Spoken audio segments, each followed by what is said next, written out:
భారత రాష్ట్ర సమితి అంటే బీఆర్ఎస్, ఆ బీఆర్ఎస్ చీఫ్ కేసీఆర్ మరోసారి ఫీల్డ్లోకి వచ్చేందుకు సిద్ధమవుతున్నారు. పార్లమెంటు ఎన్నికల ప్రచారం ముగిసిన తర్వాత ఆయన పార్టీ నేతల్ని కలవడమే మానేశారు. పూర్తిగా ఫామ్ హౌస్కే పరిమితమయ్యారు. ఎవరైనా పుట్టినరోజు సందర్భంగా వస్తే ఆశీర్వదించడం తప్ప ఇక రాజకీయాలు మాట్లాడి చాలా కాలమైంది.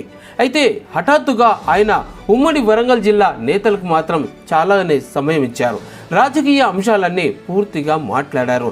దాంతో కేసీఆర్ మళ్ళీ ట్రాక్లోకి వస్తున్నారన్నటువంటి ఒక అభిప్రాయం జనంలోకి మెల్లిగా వినిపిస్తుంది.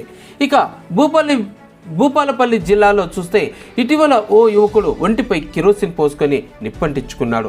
రేవంత్ ప్రభుత్వం నిర్వాకం కారణంగానే ఆ పిల్లాడికి, ఆ యువకునికి ఈ పరిస్థితి వచ్చిందని త్వరలోనే వారింటికి వెళ్ళి పరామర్శించాలని కూడా కేసీఆర్ సిద్ధం చేసుకున్నారు.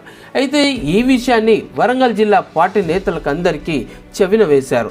అంటే కేసీఆర్ కాంగ్రెస్ ప్రభుత్వ బాధితులందరినీ పరామర్శించడానికి వెళ్లేందుకు ఒక ప్లాన్ సిద్ధం చేసుకున్నారని అనుకోవచ్చు కూడా.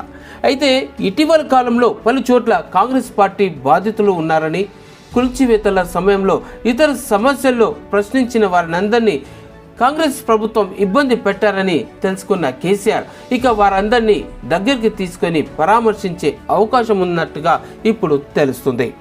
అయితే ఇటీవల సోషల్ మీడియాలో ప్లాట్ఫామ్ ఎక్స్లో ఆస్క్ కేటీఆర్ అనే ప్రోగ్రాం నిర్వహించి జనం యొక్క నెటిజన్ల యొక్క సమస్యలకన్నిటికీ సమాధానం ఇచ్చిన ఆ కేసీఆర్ ఆరోగ్యం చాలా బాగుందని 2025లో ఆయన ఫీల్డ్లోకి రానున్నట్టుగా ప్రకటించారు. అయితే ఆ ప్రకారంగా చూస్తే ఇప్పుడు మెల్లగానే గ్రౌండ్ అంతా కూల్గా ప్రిపేరింగ్ చేస్తున్నారని అనుకోవచ్చు. ఇక ఎన్నికల దూరం చాలా ఉంది, ఎన్నికలు రావడానికి చాలా అవకాశం చాలా దూరంలో ఉంది. అయితే ఆ హడావుడి ఇప్పుడే చేయడం కాకుండా ఆ ప్రభుత్వ బాధితుల వద్దకు వెళ్ళి వారందరినీ పరామర్శించేసి ఒక గ్రౌండ్ అంతా క్లియర్ చేసుకుంటే మంచి మైలేజ్ వస్తుందని చెప్పేసి బీఆర్ఎస్ ఆలోచిస్తుంది. ఇక అసెంబ్లీకి రావాలని రేవంత్ రెడ్డి పదే సవాల్ విసురుతున్నారు. ఇక ఆయన చేస్తున్నటువంటి ఈ వెల్కమ్లకు కేసీఆర్ కూడా ఈసారి సడన్గా సర్ప్రైజ్ ఇవ్వాలని చెప్పేసి ఒక ప్లాన్ సిద్ధం చేసుకున్నట్టుగా తెలుస్తుంది. అయితే ఎట్టకేలకు అధికార వర్గాలకు అందరికీ ఒక షాక్ గురి చేసే అవకాశం ఉందని ఇప్పుడు బీఆర్ఎస్లో అదో పెద్ద చర్చ జరుగుతోంది.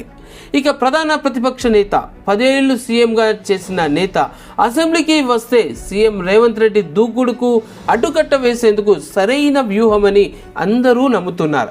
అయితే ఈ విషయంలో బీఆర్ఎస్ పార్టీ వ్యూహకర్తలు మాత్రం తుది నిర్ణయం తీసుకునే అవకాశం ఇంకా ఉంది అని అంటున్నారు.